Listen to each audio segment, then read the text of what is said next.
Some people are yet to come, I think. Half an hour early. Throws people off sometimes.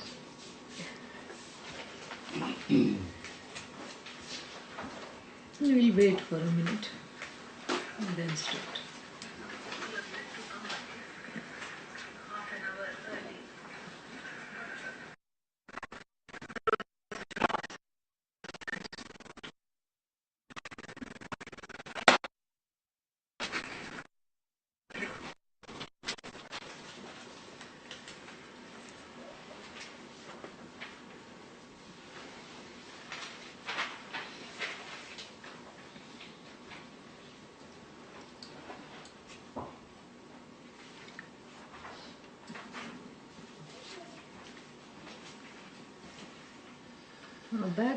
Back from Atirudram in Atlanta. That is good.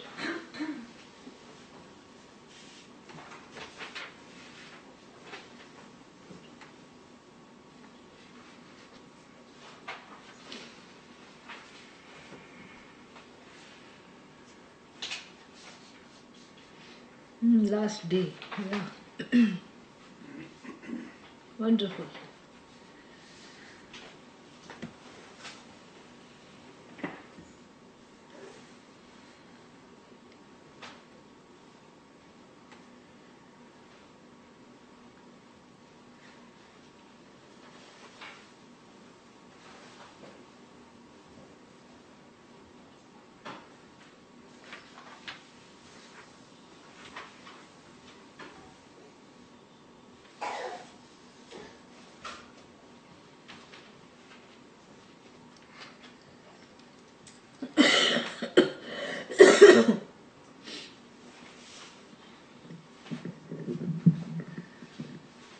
Om Apyayantu Mamangani Vapranashchakshushrotrammadho Balamindriyani Cha Sarvani Sarvam Brahma Upanishadam Maham Brahma Nirakuryam Mama Brahma Nirakarot Anirakaranamastvanirakaranam me astu Tadatmani nirateya upanishatsu dharmaste magi santu te magi santu Om Shanti Shanti Shantihi Om Sahana Vavatu Sahanau Bhunaktu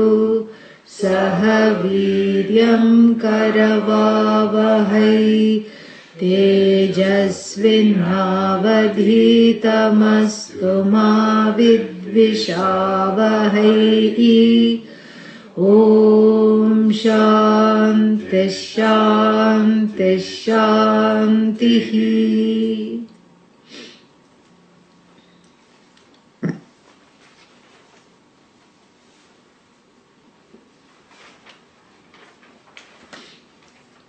Ya ete brahmaloke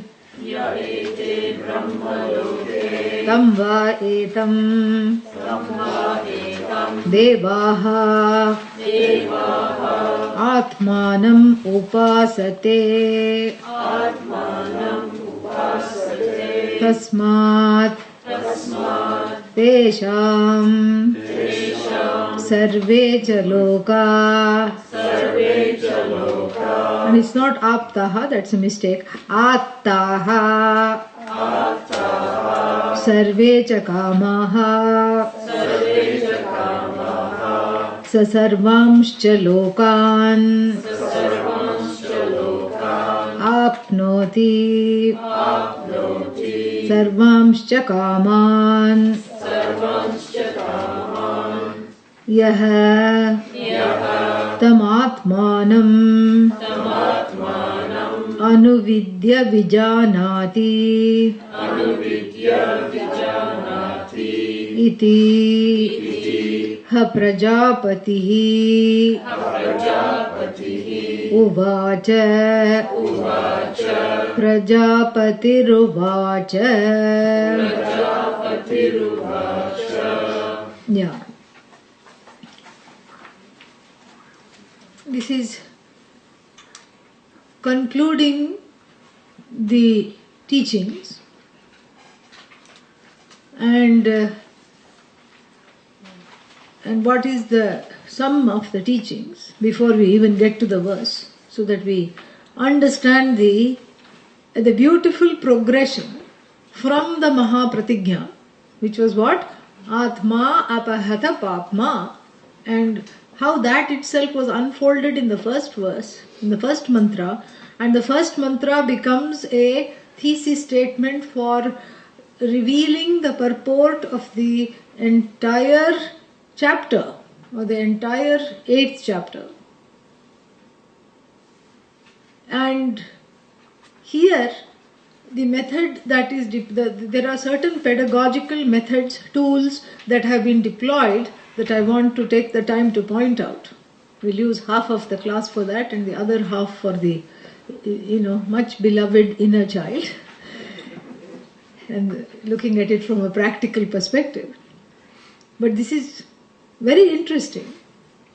So let us take a look at the summary of the teachings. This is called Simhavalokanam.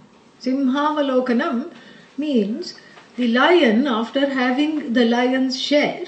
That's what the expression lion's share. It kills, and the prey is there, and even the family will not eat. Even the lioness is waiting and watching. This fellow goes and has, anybody comes near, is as good as dead.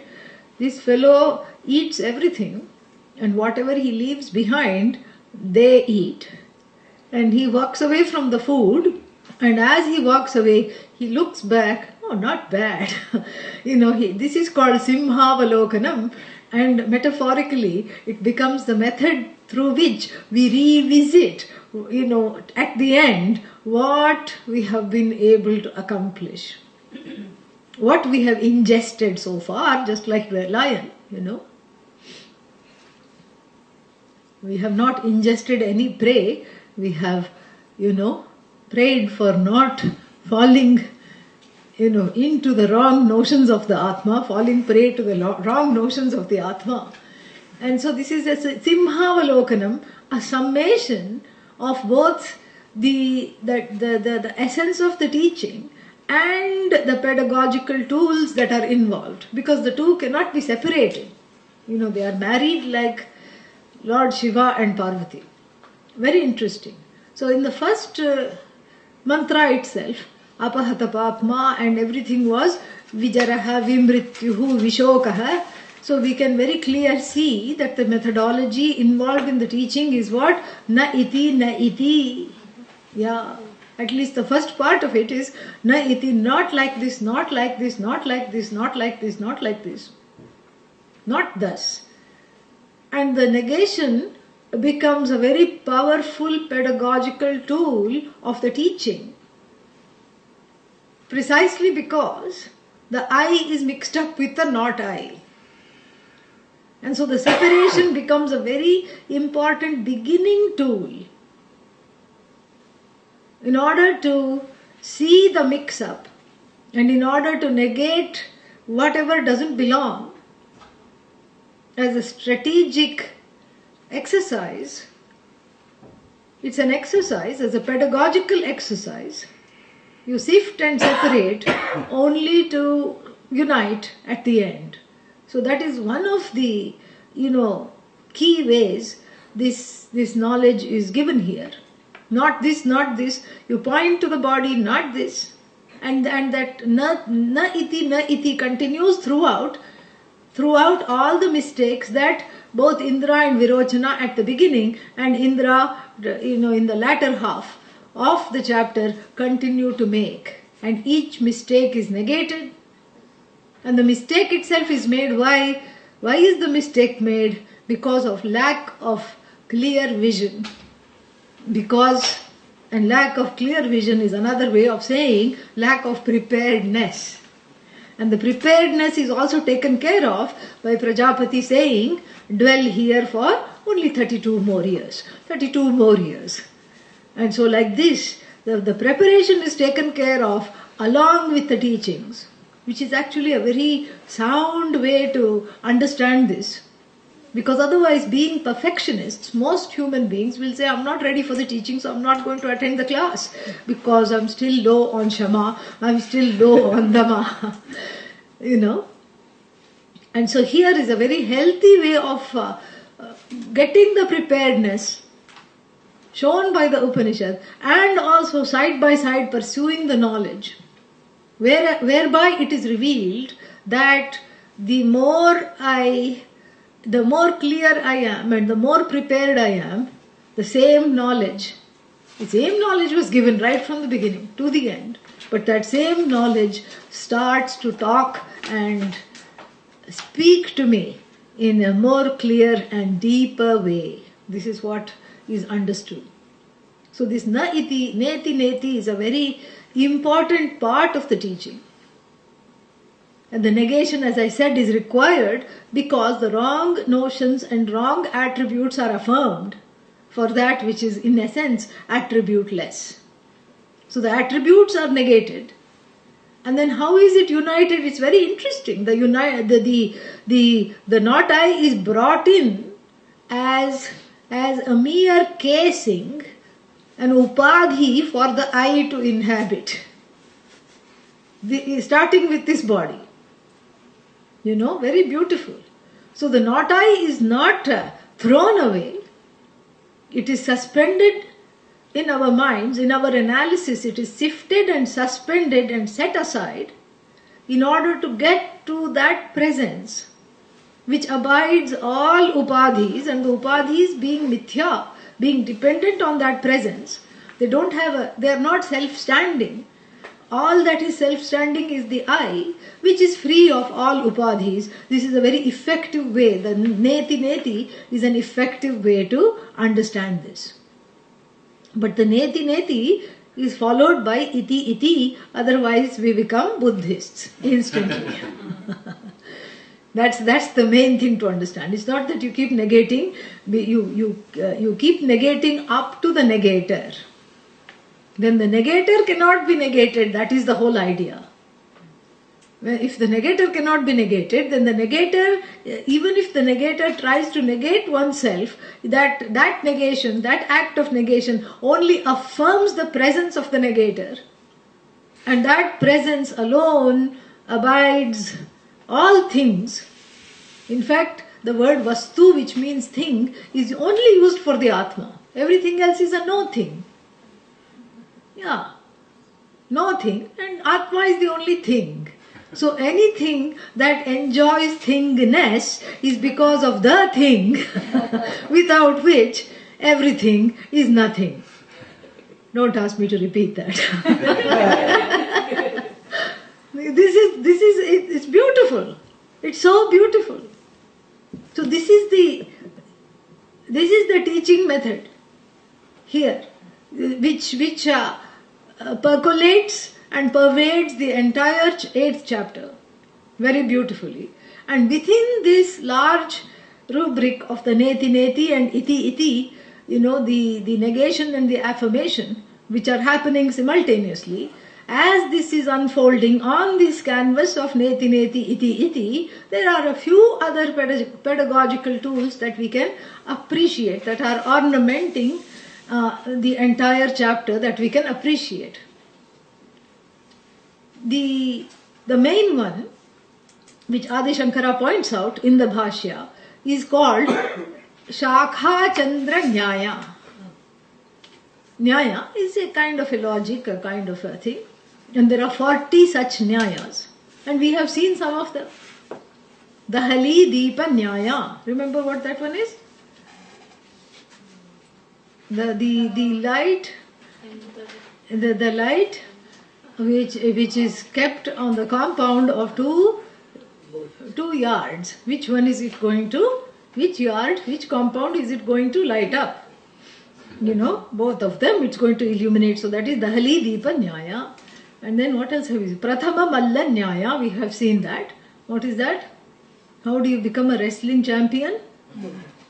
Remember that one? Defeating the current. By defeating the current wrestling champion, the sitting champion, you defeat. You don't have to fight with every person on the street. And so that is Prathama Malla Nyaya.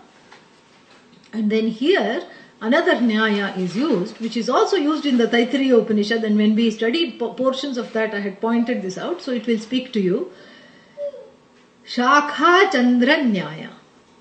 Shakhayoho madhye, Shakhayor madhye Chandraha. Chandra means moon. Supposing somebody from, a moonling, somebody who lives on the moon, let us say the moon has life, and the one who lives on the moon has never seen the moon because they are living on it, correct? So they take a trip to Earth and they say that I want to see the moon because they have no idea where it is. You don't know moon, you have never seen the moon. And there is a nice crescent moon like a low-hanging fruit, but they are not able to see it. And so you can't show them the moon because they are not ready to see it. They have no concept of it. And so what do? Can you see this tree? Yes, this is a tree. Okay. Can you see the branch of this tree? Yes. Can you see that the tree also has another branch at kind of 45-degree angles? Yes. What do you see in between the two branches? That's the moon. So, and you can make this nice and long like the 8th chapter has done. You start by saying, can you see the ground? Can you see the hillock? Can you see the tree on top of the hillock? Which tree? There are many trees. Well, can you see the tree which is neither too short nor too tall? In between the two tall trees, can you see this slightly shorter tree? Yes. And then this tree has, several branches. Which branch do you want me to look at? I want you to look at the left branch. And I want you to look at the lowest left branch. And the one slightly higher to that. Oh, so that is the moon. In each time the person is impatient. The moonling is, impatient. Do you see the earth? Oh yeah, that's the moon. No, that's not the moon. Do you see the hillock? Yes, that must be the moon. No, that's not the moon at all. Do you see the trees? Oh, the trees are the moon? No, those are just trees. Do you see the shorter tree in between the two tall trees? Aha, that's the moon. No, that's not the moon. What else is it? You have to look for the branch. Okay, that is the moon. Now I know moon is equal to branch. No. You're branching out in the wrong direction. Look at the other branch. Oh, the other branch is the moon? No. What do you see in between? Oh, that is the moon, yes. Why this roundabout way? Because that which is the most obvious is the most difficult to recognize. And the most obvious thing is also the most hidden thing because it cannot be objectified.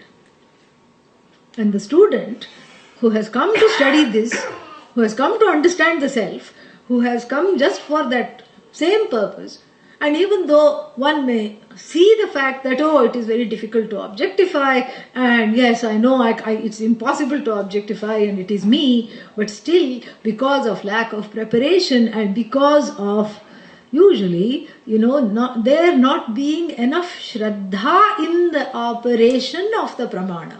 Shraddha here means the trust that if I just allow this to speak to me, it will speak to me. That trust is something that is, in short supply. It is something that has to be cultivated because it is one of the most important qualifications to gain this knowledge, is this trust. And so that trust is lacking because the preparation is lacking. And so how do you teach? The Upanishad is beautiful and Prajapati deploys this method of teaching very nicely. How do you teach a person who is not knowing, who is not ready to see this. That which is very obvious. Everybody knows the moon. Prasiddha. Everybody knows Atma. Everybody knows Prasiddha. It is the, it is the, what is that? It is the cause of the universe, Prasiddha. But how is it Prasiddha? How is it famous? As myself, not as an object. And so the knower has such a strong hold in the psyche. The knower abides with such tenacity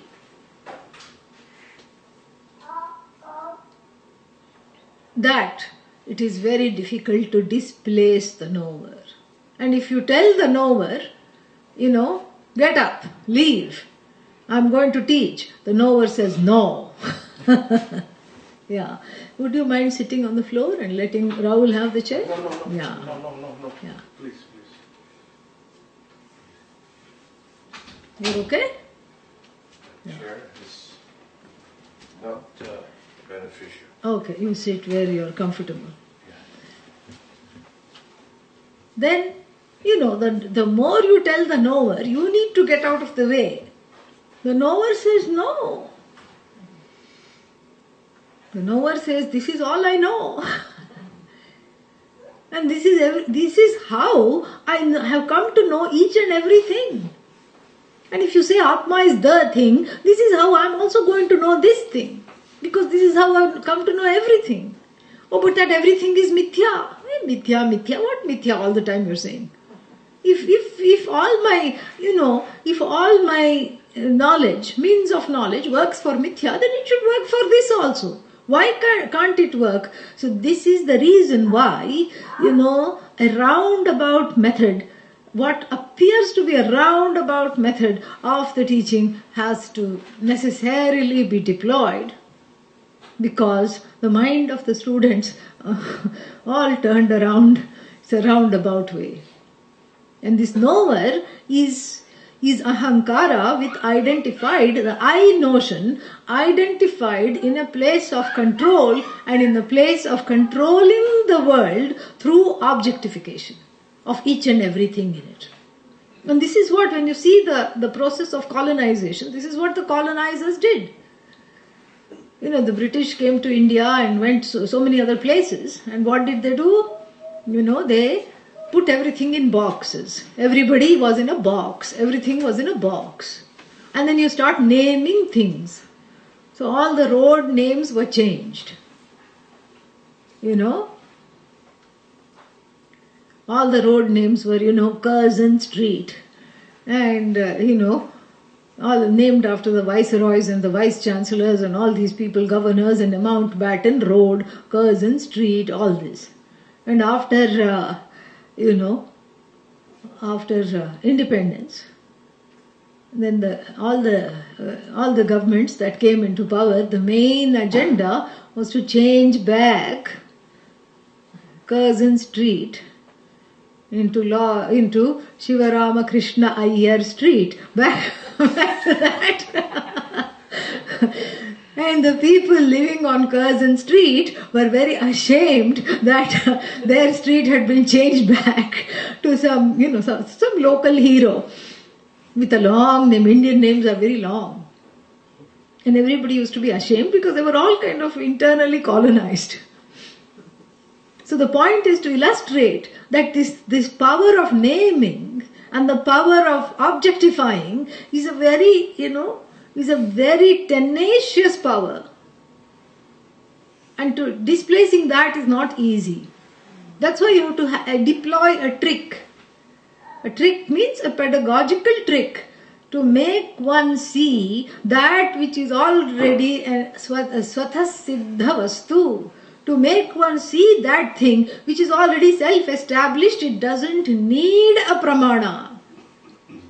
It doesn't need a pramana that you already operate. It doesn't need any of those things because it cannot be objectified. Oh, so sad, Atma cannot be objectified. It need not be objectified because it is self-evident. Swatasiddhatvat, it need not be objectified, it cannot be objectified, and all the means of knowledge that I have in my repertoire are useless to know this. And yet one persists in using that, and that becomes a big block for the Shastra to operate upon oneself. And that brings us to the next pedagogical technique, rocking the inner child and waking up the adult simultaneously.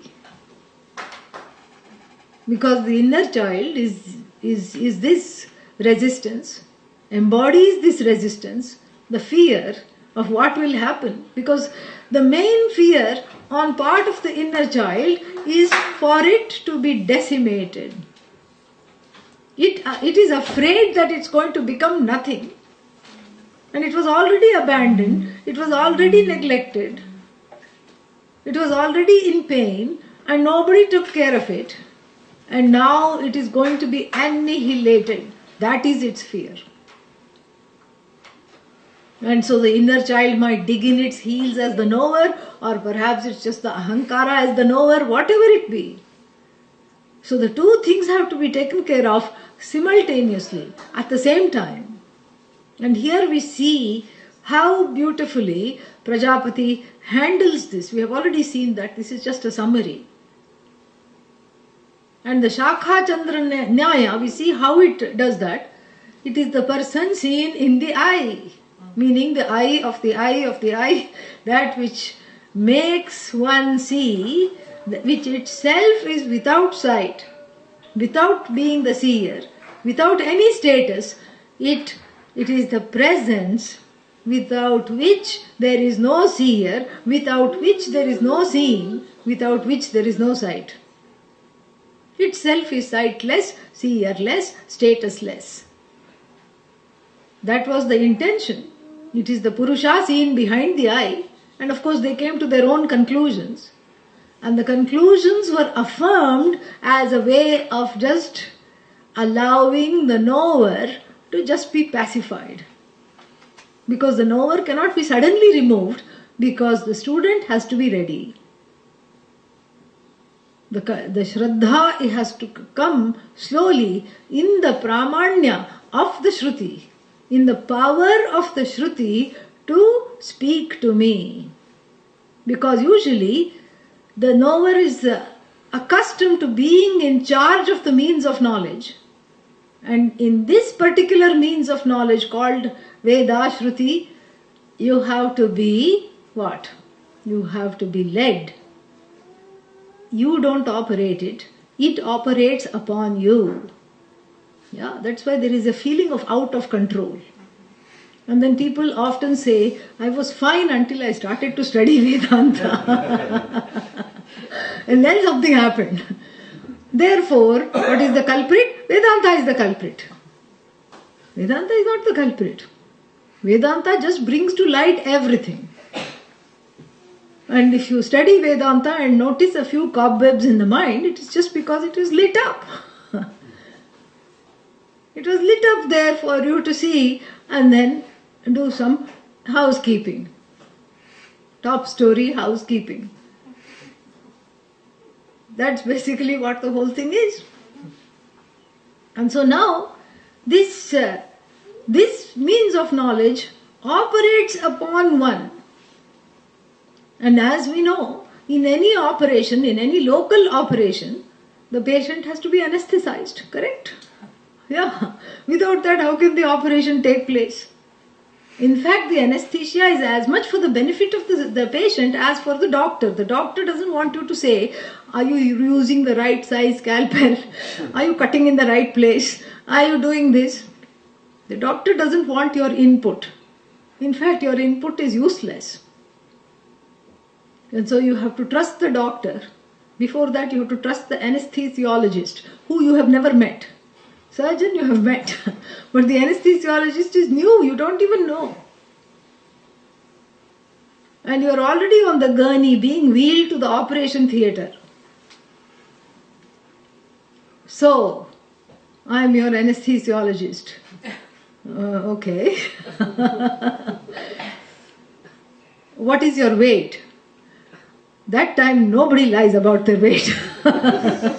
Because the anesthesia is given in connection to that.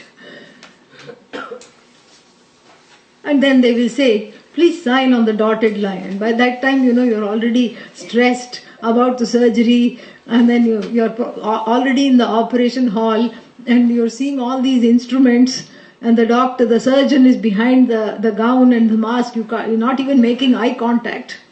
And all these strangers, and then, you don't know what you're signing. You can't even read it. Of course, they have taken away your glasses. You can't read it anyway. And then what? Then you say, okay, what does it say? Well, there may be 1 or 2 chances. Everybody comes back. But if you don't come back, it's not our fault. Please sign on the dotted line. That is Shraddha. That you sign even without looking. Is Shraddha. And that same Shraddha is needed here. And Prajapati very nicely anesthetizes the knower. Sometimes by confirming and sometimes by negating, but mostly by confirming the knower, by keeping the knower in place in a very small way, by giving the knower a small kingdom to hold on to. Yes, Atma is the person in the reflection. Oh, I know this, I know. Yes, you know, but stay here for 32 more years. Very beautiful. So this Shakha Chandra Nyaya, it's not a small thing, it's not an ordinary thing. It's a Rama Bana, it's a Rama's arrow that cuts through this sense of control and orienting my surroundings by deploying this sense of control. So that control is gently taken away and the knowledge is given, and the ability of absorbing the teachings, the ability to which the teachings are absorbed, are incumbent upon the ability to which one is able to let oneself be anesthetized. Let this pramana operate on me. That is what makes the difference between those who know and those who find it very difficult to understand this. So that trust of being led we see very beautifully in Indra. And to a certain extent also in Virochana. Both of them came together, both of them gave up a lot of things, both of them were in some ways ready, but in other ways not ready.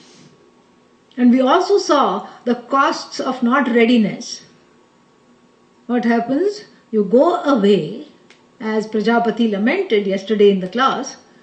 What did he say? Here they leave, here they depart, without understanding this, without inquiring into this.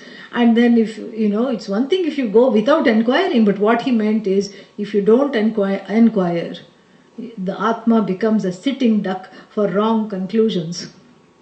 And those wrong conclusions is equal to samsara. That is really what samsara is. It's a bunch of wrong conclusions and a subjective worldview running one's life and running one to the ground. This is what it is.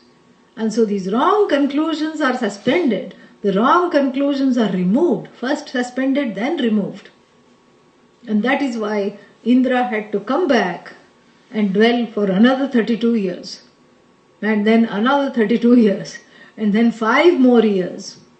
At which time all the desire for controlling one's universe, the desire for, what is that?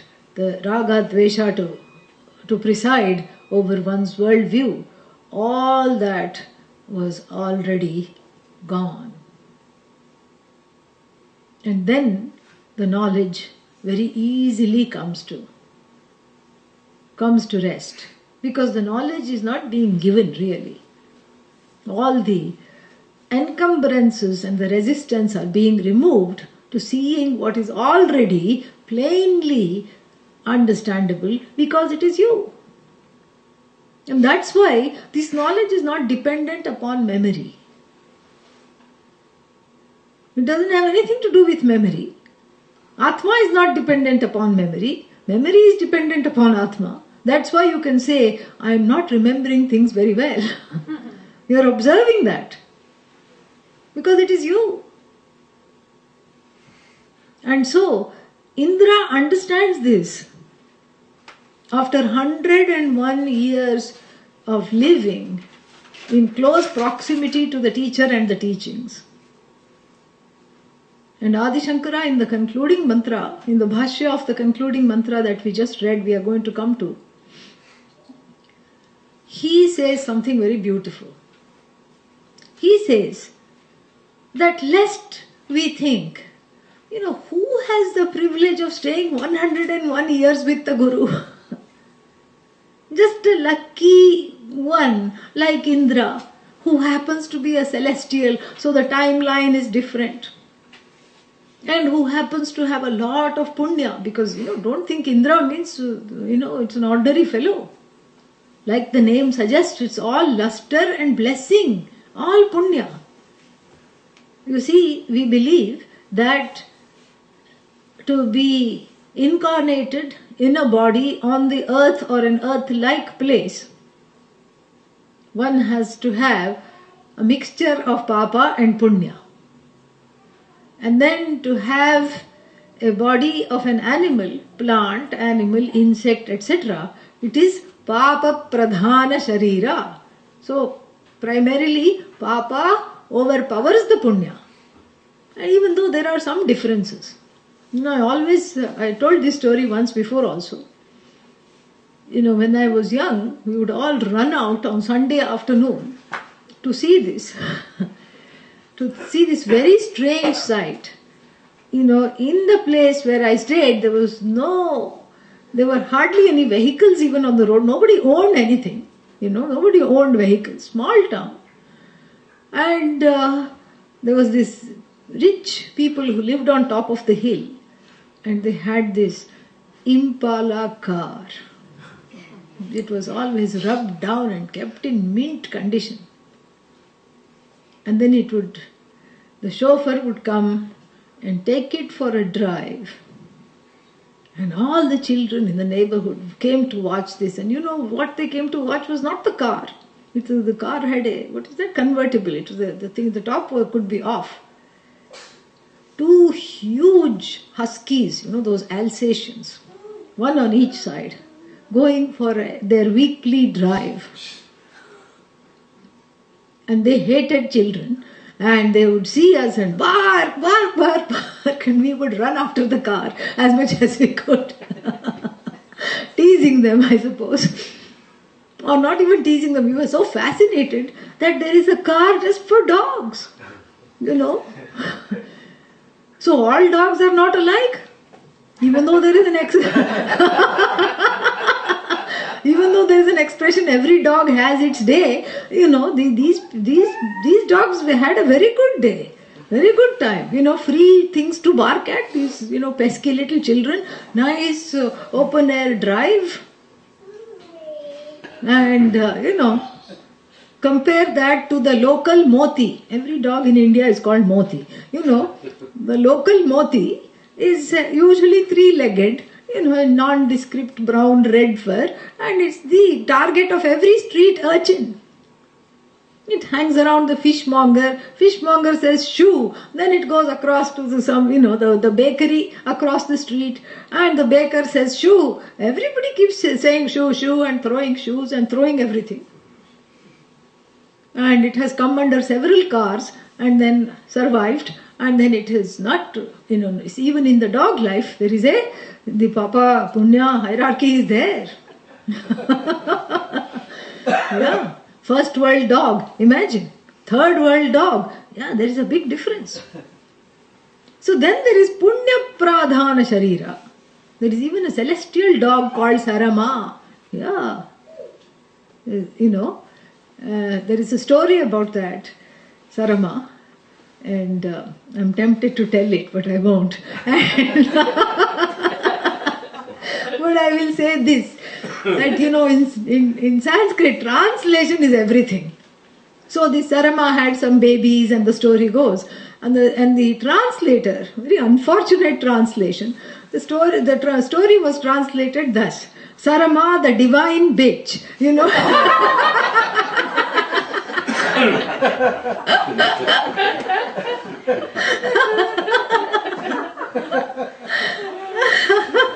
So we have to be careful, A totally unintended meaning comes. If you don't understand this, if you don't understand how to use the language, a completely unintended meaning comes. So Sarama is Punya Pradhana Sharira because she's, heavenly dog. Yeah. Very interesting. And so all the celestials have a lot of Punya. And so Indra is just brimming with Punya.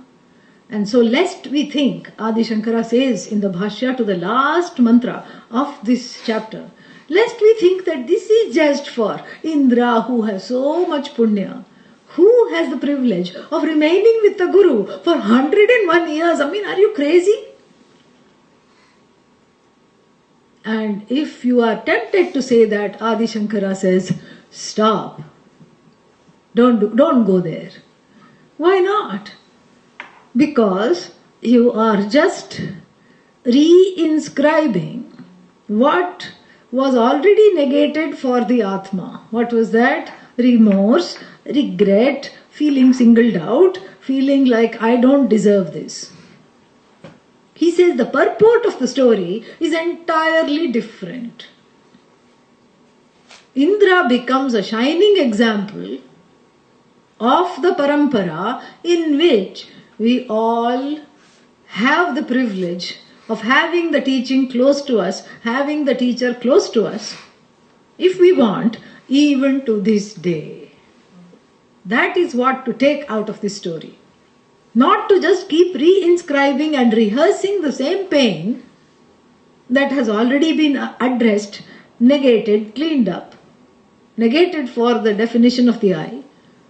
And this pain and sorrow is not intrinsic to the depiction of the I. And this is all pointed out in Adi Shankara's beautiful Bhashya, concluding Bhashya. So we derive happiness from Indra and say, look, and we derive confidence. Even he being a celestial and even he being full of punya took 101 years, there is hope for me. Definitely there is hope for me. Because if he can do it, I can also do it. So that is what is to take from this. Then, in terms of the teaching, another pedagogical tool that is used here throughout is the technical term I will use first and then explain what it is. Adhyaropa and apavada. Adhyaropa, superimposition. Aropa, superimposition. Apavada, removing that superimposition. Like, what is our stock example of superimposition? Rope snake. That's why it's called Aropa, because the sages knew. And this is why the English language is so much fun to teach Vedanta in. Aropa, where the rope is mistaken for the snake. So what is being superimposed upon the rope? All non-rope dharmas, correct? Yeah. You don't superimpose rope upon rope. That's boring. Who does that? If you see the rope and say, I see a rope on the rope, then that's not aropa. You should see a non-rope, on the rope, in place of the rope, rather. So a non-rope is superimposed upon the rope. In other words, a serpent is superimposed upon the rope. And first you see it with misgivings. And what is this? This is the projection of the subjectivity, one's own subjectivity, which is nothing but the inner child, the view of the inner child, colored by its own fears and desires. And the fears and desires make for two kinds of movements: approach and avoid. Pravritti, approach; avoidance, nivritti. So when you see another aropa, what is that? Another stock example, walking on the beach. Shuktika, you see the mother of pearl, and then what do you mistake it for? Rajat, silver. And you say silver dollar because you've just read that the government has released some $10 silver things. And you run. It's not easy to run in the sand, but somehow you run. And then, so there it's the pravritti, and here what? Rope snake, nivritti, eek, snake, run. And where is the silver? In my own projected desire.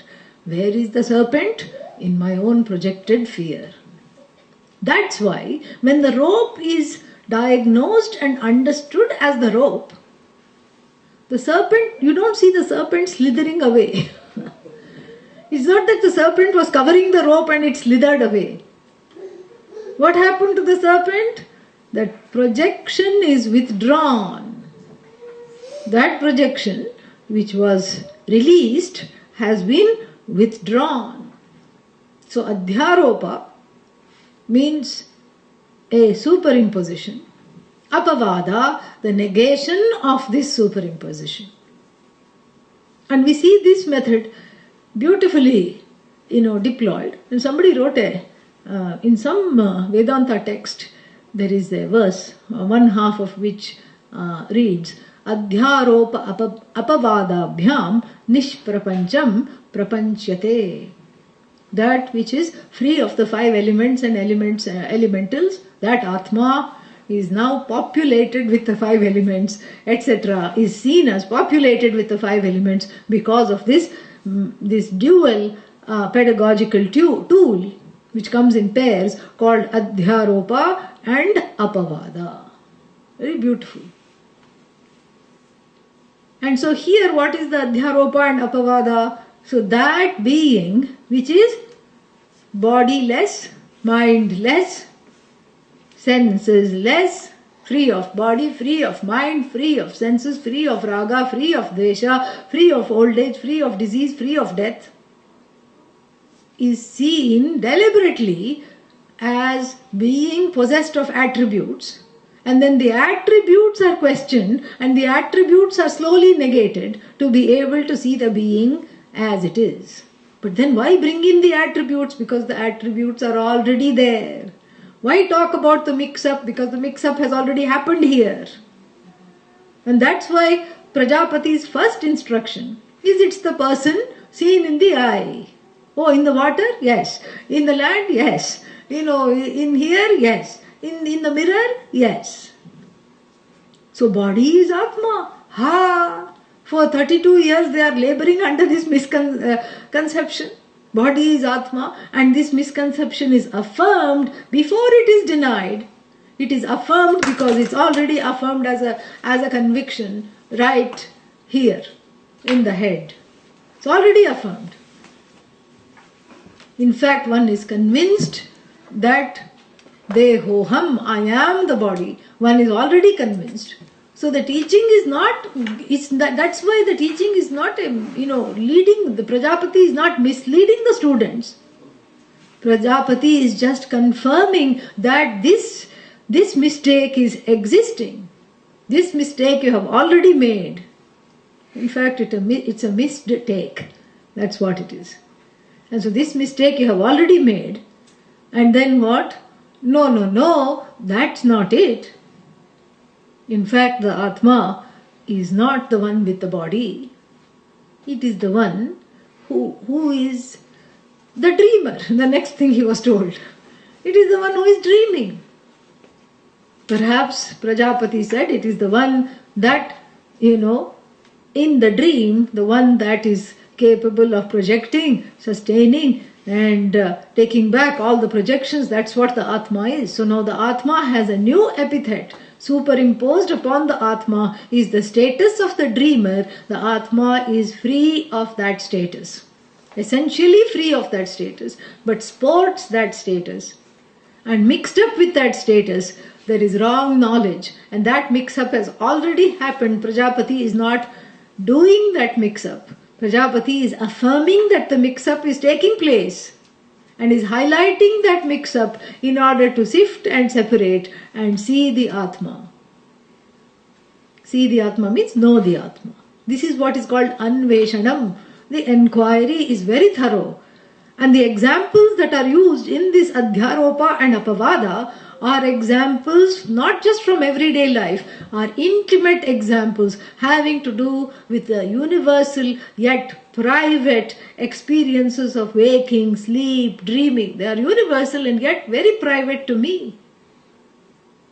And so I start with this own body, I start with all the things that are attributed on this I, in terms of the body, in terms of the various states, sleeping, dream, waker, and also what? Karta, I am the doer. And then what? Karta becomes Bhokta. Then Bhokta is not happy with whatever is there. Bhokta comes back to Karta because I want to do things differently, and the doing things is always one's undoing. Becomes Bhokta, Karta, Karta, Bhokta, Karta, Bhokta, Bhokta, Karta, Bhokta, Karta, Karta, Bhokta. These are also superimpositions upon the Atma that is free of both Kartritvam and Bhoktritvam.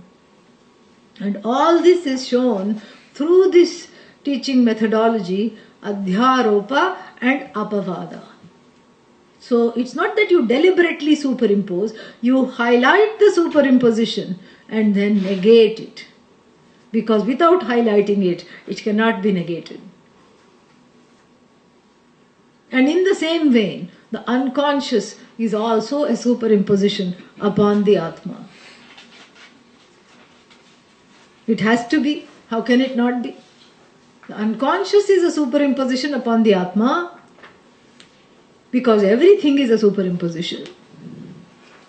And the unconscious becomes a superimposition because the child doesn't have the wherewithal to deal with any hurts, fears that it has, or misperception.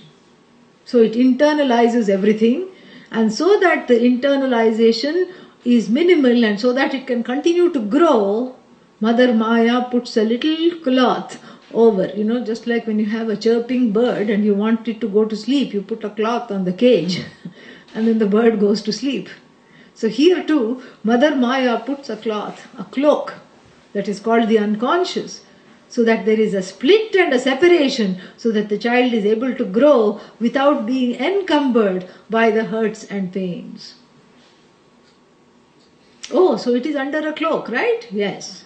Then why should I look at it? Why should I peek under the cloth? You are not peeking under the cloak. Things from under the cloak are fighting to come out. You see one hand, one leg, everything. You see motion and movement. It's like a volcano waiting to erupt under the cloak.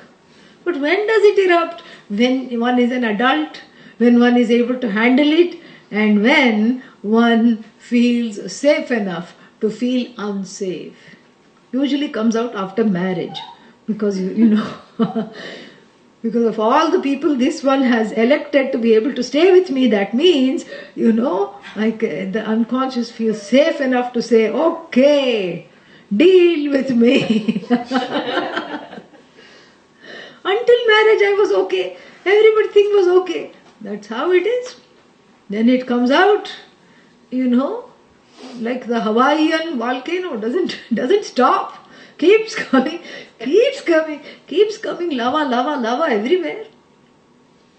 And that is when one has to take care of it. Everything from yoga, therapy, inner child work is all very much needed to be able to understand what is happening.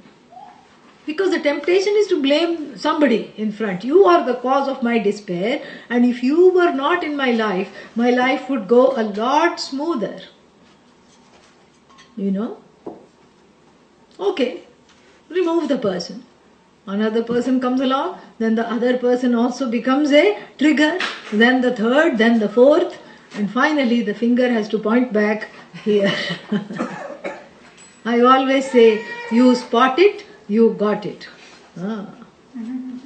If you see something that is making one annoyed, you spot it, you got it. That's all, there is nothing else. And if you got it, then you have to take care of it. There's one advertisement, got milk. I never understood that. Got milk, ? Got inner child, ? That's how it is. And so, this is, so the inner child is not one particular hurt or one particular misunderstanding. It's a series of them, and in fact, that is not even the inner child. The inner child is sensed in the effects of that, in the sense of the subjective worldview that I have as a result of the previous misperceptions, pains, sorrows, whatever it is. And so, the temptation when it comes out is to outsource the inner child. Give it up for adoption. I don't want it, it's ugly. I don't like it. It's hindering my goals and ambitions in life. In fact, a number of people get married for this reason. Because there'll be somebody to take care of my inner child. Give it up for adoption. I don't want it. And the significant other doesn't want it either. Why? Because the significant other has his or her own plans of giving up his or her own inner child to you for adoption. That's why it doesn't work. That's why they call the marriage honeymoon stage. Meaning, you get to know each other's inner child, and then afterwards you say, okay, I need space. The honeymoon stage is over. Because after you have had one look at the other one's inner child, you already don't, you want to, just like Indra would not look at Virojana, this is how you don't want to look at your own inner child. Why would you want to look at another's inner child? No way. In the beginning it's all nice, and afterwards it's a big pain. Exactly. And and therefore, it is incumbent, even though it's so tempting to give it up for adoption, it is incumbent upon me to learn to be a parent to this inner child. This is what it is. I have to raise it. But I don't like it. What is there not to like? It's a blessing that it kept me from just having a horrid life, and in spite of the difficulties in the early childhood, I was able to do whatever I wanted. It's a blessing. That it is coming out is also a blessing. I'm getting to know myself a little more. I recognize the triggers. First, recognizing the triggers are important. So everybody has to have a kind of an acquaintance with one's issues. What are the issues? And once you know that and you're able to look at it lovingly, it is Bhagavan. Because in the face of these issues, I am helpless. And whenever I see the helplessness, it is Bhagavan. Because there is some other law that is pervading here that's out of my control, out of my whole, comfort zone here. So recognizing this Bhagavan, I work on it. I have to slowly work on it. I have to make sure that I learn how to parent the inner child. First, I have to earn its trust, because whole life I have, neglected it. I have been busy. I have filled my life up with all kinds of filler-uppers, addictions and habits. including, work and distractions. So when you say, come on inner child, I'll take care of you, it's going to show its tongue to you. Yeah, right. You just say that. So you have to actually do that. You can't just say, I'll take care of you. So the next time it decides to explode in public, you're giving a big speech, or or there's some big function is there and you're organizing something, and the inner child says, I'm coming out right now. And so you try your best to tell it the same thing you have always told it. Not now. Why not now? Because I promise I will take care of you later. And you have to hold up to the promise even though it doesn't trust you. And if you start feeling bad that it doesn't trust you, that means you have identified with it. You have to keep that playful separation. That playful separation is needed. And that's inner space. And you have to watch it. And you have to say it. So how do I spend time, quality time with the inner child? You have to make some time where you're not very busy, where you're not always filling up the life. But have a cup of tea. Inner child is fear. Welcome the fear. And when you welcome the fear, it doesn't know how to be afraid. It stops being afraid. Welcome the sorrow. Make a cup of tea for it. Okay, what are you sad about? What happened here?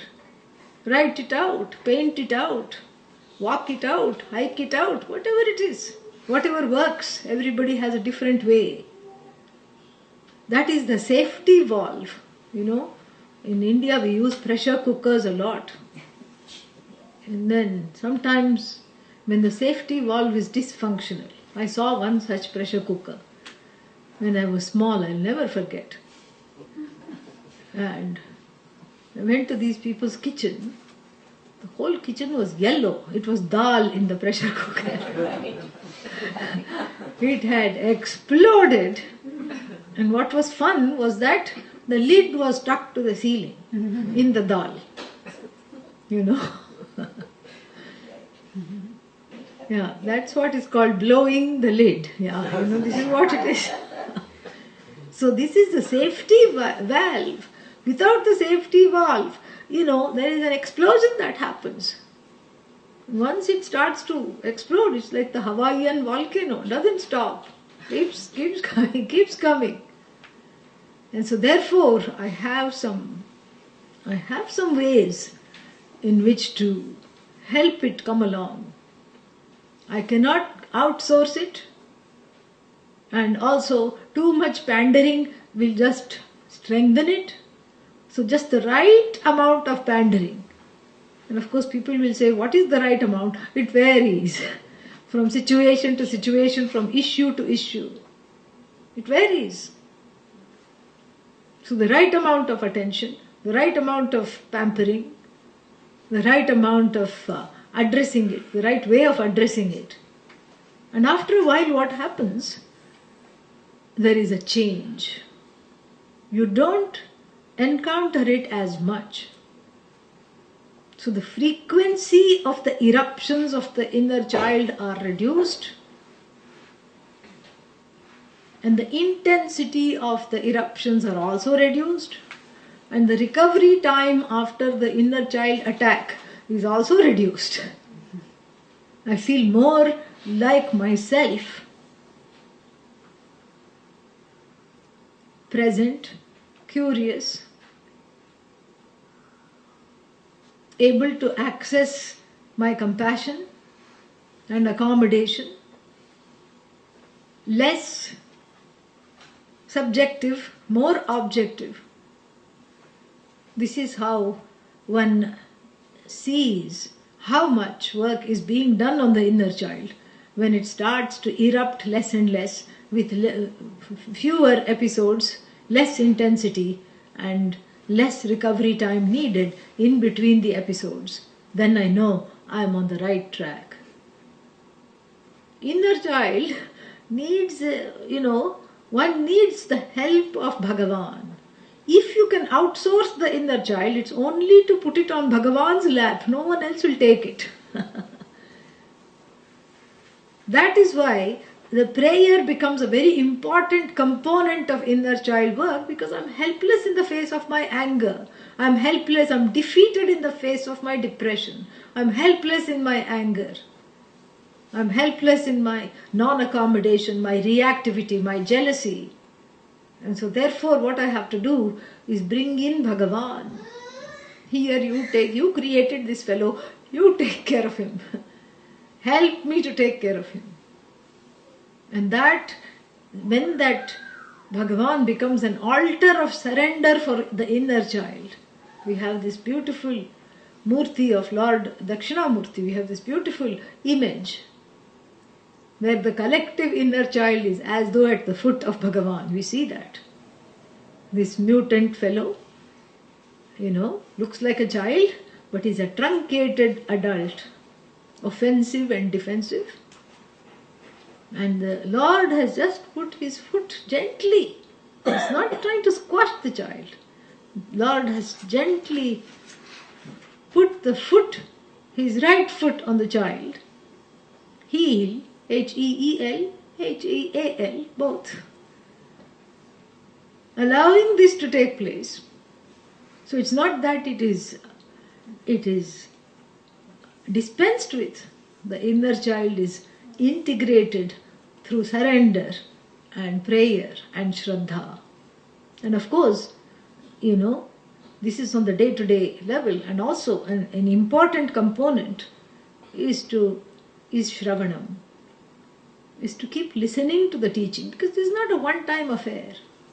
It's not just one retreat, one lecture, one text, one Upanishad, one chapter. That is not the point. The point is that repeated hearing. When I keep hearing, then only I find that the knowledge is adhering to me. Otherwise, it just is a one-time affair. It sounds good, it feels good, a little, the top of the insanity of my life is gone, a little bit of relief. Wonderful. Enough. It's not enough. If one is serious about this, one makes every attempt to put oneself in a place of Shravanam. Every attempt. And when you do that, then it starts to pay off. Just like it did for Indra. It starts to slowly pay off. It starts to have some dividends that are not lost. Because as the clarity grows, the inner child integrates more and more. And if the expression of Vedanta in everyday life is just compassion, gentleness and love, then that love has to start with the inner child. That love has to include all parts of what I call the self. First I negate all of them, and then they are all brought back. When you bring back mithya, while knowing it's mithya, it is not a cause for fear, because it is dependent on me. And that is how Indra gains this knowledge. And in fact, I will also like to say that Indra becomes a student, is a protagonist who gains the knowledge in at least 3 Upanishads. In this Upanishad, Chandogya, then in Kena Upanishad, again he is partying over there without, and he keeps beating his chest, Asmakameva Vijayah, Asmakameva Mahima iti. This is my glory, and I killed those asuras, and I did this, I did that. And then he is told it was not you. It was not you at all. It was Brahman, it was Bhagavan. And then in the Kaushitaki Upanishad, also, there he is not the student, he is a protagonist, he is the teacher. He is the teacher who teaches a king Pratardana. Pratardana dies, and he is a very noble king and goes to Indraloka, goes to heaven. And because he is such a special upadhi, Indra himself escorts Pratardana, and then says, since you have been so noble, ask for whatever you want. And Pratardana very cleverly says, I'll have what you have, what you are having. It's like going to a French restaurant with somebody who is French and not understanding anything on the menu. So better to say, I'll have whatever they are having. It will be safe. So he says, I'll have whatever you think is the best item on the menu, he says, of the menu of the gamut of human desires. And Indra says, what is on the menu of the gamut of the top of the menu is this moksha. And he then proceeds to teach him. So the fact that Indra appears, has an abiding presence in the Upanishads, is just to, reinscribe the fact that if such an exalted figure can gain this knowledge and then become a teacher of it, then it goes to show the seriousness of the pursuit and the special nature of the pursuit, that even the king of heaven, with all his ego and everything, is able to set this aside and, like a regular student, give everything up and come for this knowledge, including take care of the embarrassing inner child in the form of raga, dvesha, virochana, whatever you want to call that shadow self. And then coming back to this verse, the last verse,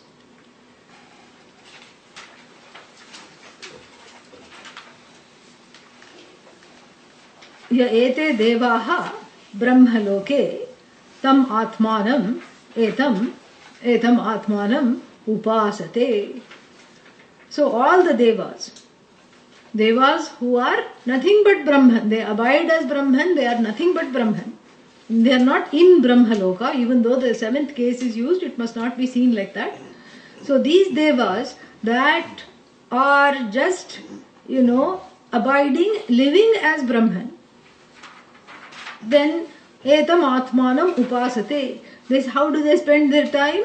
They continue to contemplate on the Atma, they revel in the Atma, Atma kridaha, Atma ratihi. They just are reveling in this I that has been revealed by the Upanishad. They are reveling in this. And then what has happened? Tasmat, therefore, since they are abiding in it and reveling in it, tesham sarvecha loka attaha. Attaha means gained, obtained, and controlled by. So they gain all the lokas. Because what are the lokas? Atma. All the lokas, everything is Atma. This is what is called Sarvatma. Because they understand, they have the master key of the universe, and understanding the very thing that makes everything a thing, without which everything is nothing. Understanding which, they know that everything is that, so everything is as well as gained, as good as gained, because nothing is away from them. Whatever they want, they get, and whatever they want, they already are. There is no unfulfillment, that feeling of lack and that wanting nature, which they thought to be their own nature, that wantingness, that wanting personality has been removed to reveal the complete Purna Purusha, the complete person. And so therefore, sarvamscha lokan apnoti, so they gain all the lokas because they are not separate from them. Sarvamscha kaman api, they also gain all the kamas, all the desires are gained because they are not separate from them. There is nothing to desire because the desirer has been taken care of. The desiring person has been suspended and then eliminated through the knowledge. And then therefore, knowing this Atma, having inquired into this Atma, anuvidya vijanati. This is what Prajapati ultimately declares, that all those who are called devas are the ones abiding as Brahman. Therefore, Prajapati uvacha, Prajapatihi uvacha. It is repeated to show that the end of this particular chapter, to show the end of the chapter. In the olden days they didn't have written, it was all an oral tradition, and so it is repeated twice to show that this is the end of the mantra, this is the end of the chapter. And then we go back to the beginning.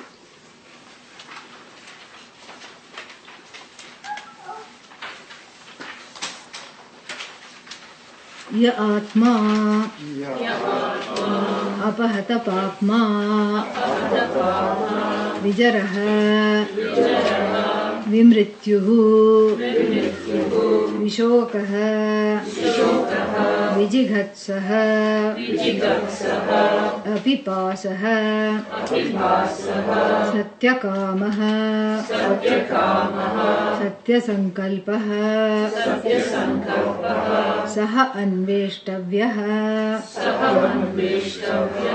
सह विजिज्ञासितव्यः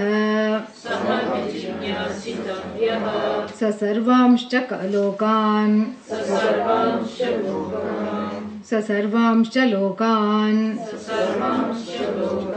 आप्नोति सर्वांश्च कामान् यः तम् आत्मानम् अनुविद्य विजानाति इति ह प्रजापतिरुवाच ॐ आप्यायन्तु ममाङ्गानि वाक्प्राणश्चक्षुश्रोत्रमथो बलमिन्द्रियाणि च सर्वाणि सर्वं ब्रह्म उपनिषदं माहं ब्रह्म निराकुर्याम् मा ब्रह्म निराकरोत् अनिराकरणमस्त्वनिराकरणं मे अस्तु तदात्मनि निरतेय उपनिषत्सु धर्मास्ते मयि सन्तु ते मयि सन्तु ॐ शान्तिः शान्तिः शान्तिः ॐ पूर्णमदः पूर्णमिदं पूर्णात् पूर्णमुदच्यते पूर्णस्य पूर्णमादाय पूर्णमेवावशिष्यते ॐ शान्तिः शान्तिः शान्तिः हरिः ॐ श्रीगुरुभ्यो नमः हरिः ॐ. Don't go anywhere. Some exciting things will come up shortly. Just a short break, 10 minutes.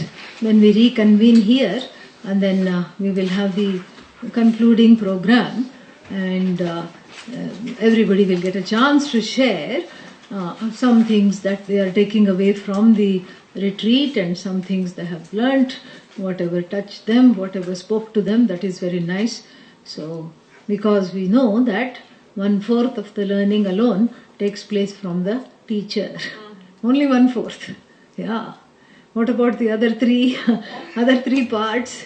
One of them takes place in time, kalena, because you cannot hurry. That's why the 32 years are given repeatedly.